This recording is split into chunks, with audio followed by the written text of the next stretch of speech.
Well, welcome to this tutorial on squash and stretch. Here we'll be talking about one of the main principle of smaller animations such as stick animating, or even when it comes to liquid animation, is the squash and stretch. So basically it goes like this. So I already made a small little animation just with frames. This is bare bones, just frames. Now when you're normally animating, you just start off with the poses. So here's a starter pose, and then we get into something like this is where squash and stretch, or stretch specifically, comes into play. So when it's moving, it tends to stretch out, but when it hits a surface, it squashes. And generally it'll maintain the same area regardless, but of course that's something difficult to do just by hand. But generally you want to keep with the same area. So say that you're squashing, then you want to make it wider than it is taller, of course. So the main principle goes like this: when an object is moving, it has a tendency to kind of bend itself. Like if it was a normal ball here, of course it wouldn't actually do something like that. But in the principles of animating, this gives it that more, I wouldn't say realistic, but just gives more an interesting feel to it. So when starting to animate, just as a small little starter, you press F7 to create a new frame in which you can just start drawing. And then when it comes to knowing where the last frame was and the new frame was, you would use onion skin. Basically, it just shows you can edit the little how far it goes, however many frames here. So let's say I wanted to see the 2 frames before and 2 frames behind. Here they would be 2 before, 2 in front, by just moving around the option here. As of now, I'm just drawing with a mouse, but of course someone could use an iPad or something like that, as long as they were able to hook it up to their computer. But a mouse would do, showing how easy it would be technically to do this. All you need is a program and a video converter, but that's just something that we'd have to talk about somewhere else. So when it comes to animating, everything is animated by 24 frames per second, so you can increase that. But basically that means for every single frame you have here, that'll be 1/24th of a second. Basically, when you have 24 of these, you get 1 second. But you can always change that around. There are some films that go above and beyond this, but that usually tends some weird ratings and whatnot, but that's something else. So basically, I'll just show you what I would normally do here. So when you're animating like this, you get all the poses down, and the poses generally start from here is just a normal object. Everything outside of this box is somewhat irrelevant, but you can always, when you're actually exporting it and making the animation itself, you can move around the box. So you can draw things out of here and basically just move the box around to follow those, to show a moving background or something like that. But basically it doesn't matter anything outside the white box right now. So little mistakes like this up here could be ignored. So basically we go through the steps of finding out the poses, and it doesn't really matter how far the poses are from each other, but generally you want them to be relative to the time that it takes for them. So obviously something that is here, these two, there's gonna be a farther space between them because it's going faster than it would be here. When it hits the ground, it has to take a moment to actually get back to its normal state and then just bounce off again. But that's just the general principle of it. Now when it comes to squash and stretch, we generally just follow this. If it's moving fast, it'll go thinner and thinner in the direction that it's moving. And of course when it hits an object, it tends to flatten out. Assuming that you were throwing a very squishy ball or something on the ground, of course it would hit the ground, but it'd have to squash before it could go back up. So generally here, so we use F7 to create a new keyframe or a new frame. But if we want to create a keyframe, we use F5. So that's when we start spacing it out to actually start making the animation itself. So in between each of these frames, we want a few keyframes. So let's do 3 in between each. So 1, 2, 3, 1, 2, 3. Just pressing F5 3 times. Some keys or some computers might not have F keys at the top. So what you'd want to do is just right click and do insert frames, or insert keyframes. Insert frames would be where you normally I'll go over that in a minute. So we're just about done here. You can always change these around, like maybe you'd want less frames in between two shots than otherwise.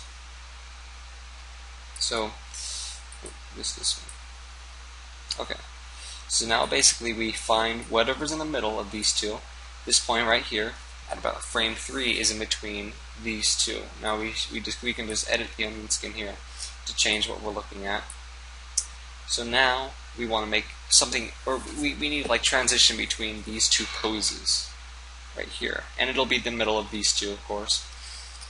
So we just press F7, which opens and makes a new frame, and then we could use the paint or the brush tool to start going over again. So we basically just want some type of transition between these two. And if you ever mess up and you need to go back, you can either do Edit Undo, or you can do Control Z, which is the same thing. So Control Z, Control Y to go back. So basically just do this the entire time. So then I'd go to the second frame, so it's in between these two now. You can change the onion skin if you want, just to make it so it's only these two.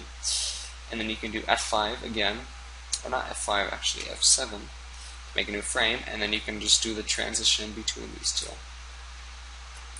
And because I'm using a mouse, it's a very stingy process, I suppose. But of course, if you have an iPad or something like that, it could make this a lot easier. But like I said, this is if you don't exactly have a lot of money and things like that, you can just get the program, and that's all you need. And of course, a mouse and a keyboard. But that goes without saying. So basically, I'll just do a few frames here and finish it off for the video at the end, or that you saw in the beginning here. And so stretch and squash specifically come into play when it comes to things like, well, it could go with stick figures as well. Like assuming, let me just create a new layer here, insert layer here. You can set specific keybinds and whatnot to those if you'd like. And so what I can do here is just make it to where I can't even see this entire layer here by clicking on under the eye. And then also I can lock on it so I can't edit anything here that maybe I can't see, or maybe I just don't want to edit it at all. So let's say I was just using this layer here. So we have this person. Just take a second. Nothing too fancy. Of course, if you're drawing like stick figures, arms and whatnot come from shoulders. So very poorly drawn, but just for the sake of whatever.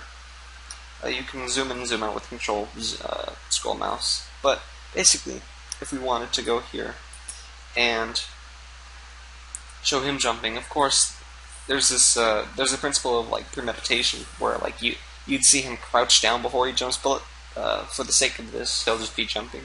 So assuming that he managed to jump straight up extremely fast, the next pose would be something like very, very lengthy in a sense. And perhaps you want one arm to be down, another arm to be behind his head, going past, in a sense. Very poorly drawn, but regardless. And then, of course, when you reach the top of his flight, because of course he'd be traveling in some sort of arc at least, his body itself would either just normalize out, or it would squash, depending. Like, let's say he hit like a ceiling or something, then his body would squash somewhat like this. Assuming that he kind of went sideways in the whole transaction of it.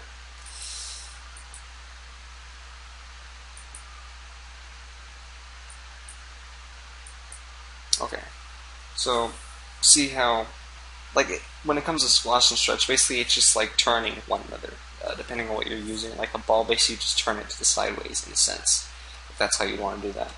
So let me just undo all this and get back to the general, the little animation. Okay, so now we're in between these two keyframes here. Basically we just do the same. This just comes down to normal animating. Without principle. Well, principles of squash and stretch still reign here, but regardless, it just comes down to knowing what you're doing at this point. So I'll just go in between these keyframes. You could either you do it like this, to where did I do that? Well, yeah, you can either do it like this, to where you do frames, or not frames, but poses, and then frames in between those poses showing different things like anticipation and whatnot. Or you can just go straight off from the beginning. It's really up to your style. And you can develop your own style, of course, but for the sake of this, I'm just doing poses and no premeditation. So, like I said, it's good to keep the area of whatever you're drawing as a... And you'll get, if you're only using a mouse, it does take time to get used to, but of course you can get used to anything. So that is generally what you need to know about Squish and Squash. Of course, Squish and Squash applies to multiple things, like assuming there was a car going extremely fast, it would probably stretch out if you wanted to be like a cartoonish animator.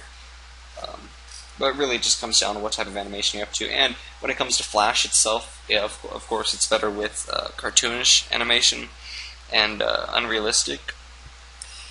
Other than that, that's all you need to know. Links down below will have, will be links to those that have helped me with this, basically, how to learn. Specifically Alan Becker. He's a very talented animator that does a lot of work with it. Now, he has a lot of tutorials on it and whatnot. So, thanks for watching.